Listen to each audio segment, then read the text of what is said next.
Doctor G Parameshwar ಅವರು ಉಪಮುಖ್ಯಮಂತ್ರಿಯಾಗಿ ಪ್ರಮಾಣ ವಚನ ಸ್ವೀಕರಿಸಿದ ಹಿನ್ನೆಲೆ ತುಮಕೂರಿನಲ್ಲಿ ಅವರ ಅಭಿಮಾನಿಗಳು ಭರ್ಜರಿ ಸಂಭ್ರಮಾಚರಣೆ ನಡೆಸಿದರು.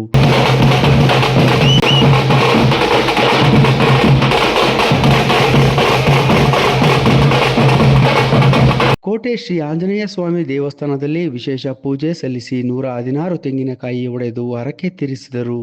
ತುಮಕೂರಿನ ಪ್ರಸಿದ್ಧ ಶ್ರೀ ಕೋಟೆ ಆಂಜನೇಯ ಸ್ವಾಮಿ ದೇವಸ್ಥಾನದಲ್ಲಿ ಡಾಕ್ಟರ್ ಜಿ ಪರಮೇಶ್ವರ್ ಅಭಿಮಾನಿಗಳು ವಿಶೇಷ ಹೂವಿನ ಅಲಂಕಾರ ಪೂಜೆ ನೆರವೇರಿಸಿದರು. ಡಾಕ್ಟರ್ ಜಿ ಪರಮೇಶ್ವರ್ ಅವರು ಉಪಮುಖ್ಯಮಂತ್ರಿಯಾಗಲಿ ಎಂದು ಹರಕೆ ಹೊತ್ತಿದ್ದ ಅಭಿಮಾನಿಗಳು ಅವರ ಪ್ರಮಾಣ ವಚನ ಸ್ವೀಕರಿಸಿದ ಹಿನ್ನೆಲೆಯಲ್ಲಿ ದೇವಸ್ಥಾನದ ಮುಂಭಾಗದಲ್ಲಿ 116 ತೆಂಗಿನಕಾಯಿಗಳನ್ನು ಒಡೆದು ಸಂಭ್ರಮಿಸಿದರು. ಈ ವೇಳೆ ಸಿಹಿ ಹಂಚಿ ಹರ್ಷ ವ್ಯಕ್ತಪಡಿಸಿದ ಅಭಿಮಾನಿಗಳು, ನಮ್ಮ ತಂದೆಯ ಸಮಾನರಾದ ಡಾಕ್ಟರ್ ಜಿ ಪರಮೇಶ್ವರ್ ಅವರಿಗೆ ಮುಖ್ಯಮಂತ್ರಿ ಸ್ಥಾನ ನೀಡಬೇಕಾಗಿತ್ತು. ಈಗ ಉಪಮುಖ್ಯಮಂತ್ರಿ ಸ್ಥಾನ ನೀಡಿದ್ದಾರೆ. ಮುಂದಿನ ದಿನಗಳಲ್ಲಿ ಅವರಿಗೆ ಮುಖ್ಯಮಂತ್ರಿ ಸ್ಥಾನ ಸಿಗಬೇಕು ಎಂದು ಆಶಯ ವ್ಯಕ್ತಪಡಿಸಿದರು.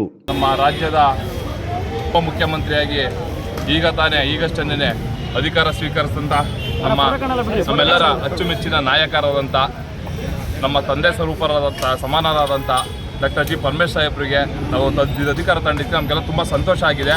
ಆದರೆ ಏನಪ್ಪ ಅಂದರೆ ಮುಖ್ಯಮಂತ್ರಿ ಆಗಬೇಕಾಗಿತ್ತು. ಮುಂದಿನ ದಿನಗಳಲ್ಲಿ ಪಕ್ಷದ ಹಿರಿಯರು ನಿಮಗೆ ಒಳ್ಳೆಯದಾಗುತ್ತೆ ಅಂತ ಹೇಳಿದ್ದಾರೆ. ಹಾಗಾಗಿ ಉಪಮುಖ್ಯಮಂತ್ರಿ ಸ್ಥಾನ ಕೊಟ್ಟಿರೋದ್ರಿಂದ ನಮಗೆ ತುಂಬ ಸಂತೋಷ ತಂದಿದೆ.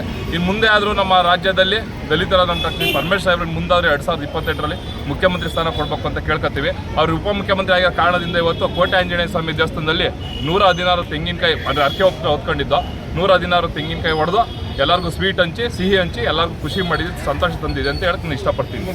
ಸಾಹೇಬರು ಮುಖ್ಯಮಂತ್ರಿಗಳಾಗಿರೋದು ನಮಗೆಲ್ಲ ತುಂಬ ಖುಷಿಯಾಗಿದೆ. ಮುಂದಿನ ದಿನಗಳಲ್ಲಿ ಅವ್ರನ್ನ CM ಆಗಿ ನೋಡೋಕ್ಕೆ ನಮ್ಗೆ ತುಂಬ ಆಸೆ ಇದೆ. ಅದೊಂದೇ ನಮ್ಮ ಆಸೆ. ಚೀಫ್ ಮಿನಿಸ್ಟರ್ ಆಗಬೇಕು ಅನ್ನೋದೇ ನಮ್ಮ ಆಸೆ ಇದೆ ಸಾಹೇಬ್ರಿಗೆ.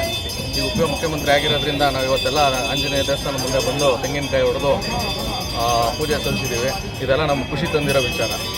ಸಂಭ್ರಮಾಚರಣೆಯಲ್ಲಿ ಸತೀಶ್, ಮಹೇಶ್ ಸೇರಿದಂತೆ ಅಭಿಮಾನಿಗಳು, ಸಂಘದ ಹಲವರು ಉಪಸ್ಥಿತರಿದ್ದರು.